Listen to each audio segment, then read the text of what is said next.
ल हेलो साथीहरु फेरि पनि आइगयो म अर्को भ्लग लिएर आजभोलि चाहिँ चिसो धेरै छ हेर साथीहरु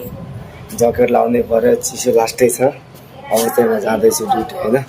जन्न जानु पर्यो पहिला आजको मौसम त एकदमै चिसो थियो त्यही भएर बिहानै एक कप चाय पिएँ र त्यसपछि साइडमा टेन्ट लगाएको थियो त्यो हेर्दै थिएँ त्यत्तिकैमा अर्डर आयो र त्यो अर्डर पिकअप गर्नको लागि मैले म्याप खोलेँ 3.5 किलोमिटर रहेछ त्यसपछि म पुगेँ होटलमा अर्डर पिकअप गरेर लाएँ म कस्टमरलाई अर्डर दिन बाटोमा सिग्नल लाग्यो सिग्नल खाँदै फेरि कस्टमरको लोकेसनमा पुगेँ लोकेसनमा पुगेपछि हैन म यसले स्विगीले लोकेसन कहाँबाट देखाएको छ हेर्नु है हैन यार म बान्दो लगाएको छ म कहाँबाट जाने होटल बिल्डिङ यो बान्दो छ सक्छ त कसैले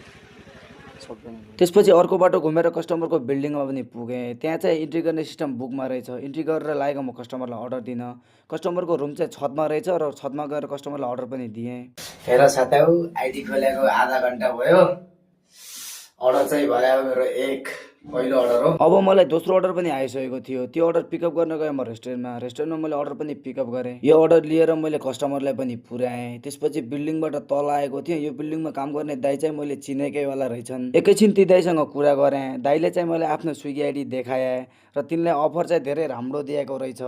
हामीलाई चाहिँ केही न केही घर बस्ने मान्छेलाई चाहिँ अफर यति राम्रो दिँदो स्विगी पनि बिचरा अब चाहिँ मलाई अर्को अर्डर आइसकेको थियो जो थियो आनन्द स्विटबाट त्यहाँ चाहिँ एउटा टिभी जोडेको छ जहाँ फर्स्ट मेरो नाम थियो त्यही पछि अर्डर आइडी भनिकन मैले अर्डर मागेँ ती दाइले एकदमै मुस्कुराइकन अर्डर पनि दिए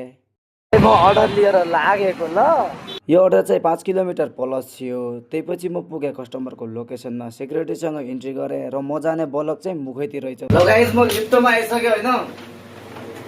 ओ जिप्टो वाला भैया है इधर ही का लोकल कर्नाटक गली कर्नाटक मातड़ो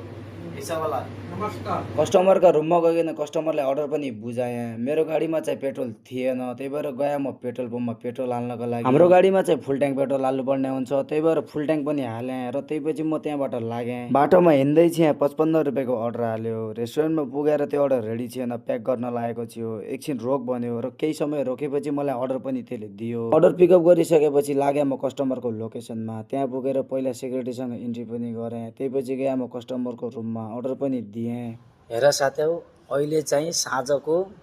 5:45 भयो अनि आज चाहिँ चिसो धेरै छ हैन त्यही भएर म अर्डर हानि सक्दैन म हैन किनकि यो एक त चिसो छ अनि बाइक चलाए चाहिँ झन् हावा आउँछ के यति जोरले हावा आइराछ झन् चिसो भइराछ के मलाई के सबैलाई होला हैन यस्तो चिसो छ आज त्यही भएर अब म चाहिँ घर जानेवाला छु हैन घर जानेवाला छु अब अनि म चाहिँ बेंगलोरको एकदमै स्वच्छ र सफा बाटो हुँदै रुममा पुगेँ ढोका खोलेर भित्र गएँ